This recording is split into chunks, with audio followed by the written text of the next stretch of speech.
আমরা যাব, কিন্তু তুমি তোমার জামাইকে একটু বলে দাও। ওকে আবার আলাদা করে বলার কি আছে? না মা, ও তোমার জামাই না, না বললে খারাপ দেখা যায় না। এ নাও মা, তোমার সাথে কথা বলবে। হ্যাঁ মা, আসসালামু আলাইকুম। ভালো আছেন? হ্যাঁ হ্যাঁ, তোমরা চলে এসো।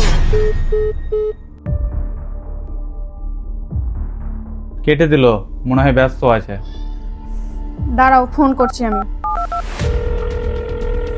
আবার কি হলো? শোনো মা, তোমার বাড়ির অনুষ্ঠান তুমি পালন করো, তোমার আত্মীয়দের নিয়ে আমরা আর যাচ্ছি না। এরকম করে কেন বলছো? মা হয়তো ব্যস্ত আছে। দেখেছিস তো, ও ঠিকই বুঝেছে যে আমি ব্যস্ত আছি। তুই একটু বেশি বাড়াবাড়ি করিস। বিয়ে হয়ে গেছে তো, তাই তুই নিজেকে বড় মনে করছিস। বিয়ের পর বড় হয়ে গেছি কিনা জানি না, কিন্তু আমার স্বামীর মান সম্মান আমি ঠিকই বুঝি। যেখানে আমার স্বামীর সম্মান নেই সেখানে আমি খাবার গিলতে যাব না। শোনো মা, তুমি তোমার দূর সম্পর্কের আত্মীয়দের নেমন্তন্ন করছো না, তুমি তোমার মেয়ে জামাইকে নেমন্তন্ন করছো। তুমি তো বাড়ি এসে নেমন্তন্ন দাও না, আবার ফোনেও ঠিকভাবে কথা বলছো না। কেমন আছে না আছে সেটা পর্যন্ত তুমি জিজ্ঞাসা করো না। আর আরেকটা কথা মনে রেখো, যেদিন তুমি তোমার জামাইকে সম্মান করতে পারবে সেদিন আমি তোমার বাড়ি যাব, তার আগে তোমার বাড়িতে আমি পা রাখবো না। তুমি শুধু শুধু মায়ের সাথে এভাবে কেন রাগারাগি করতে গেলে?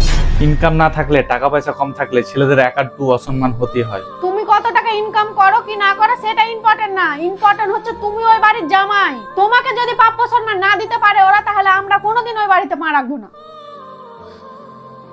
টাকা না থাকলে ছেলেদের সম্মান থাকে না, কিন্তু স্ত্রী যদি পাশে থেকে সাপোর্ট দেয় তাহলে যে কোনো পরিস্থিতিতে ছেলেরা মানসিকভাবে শান্তিতে থাকতে পারে।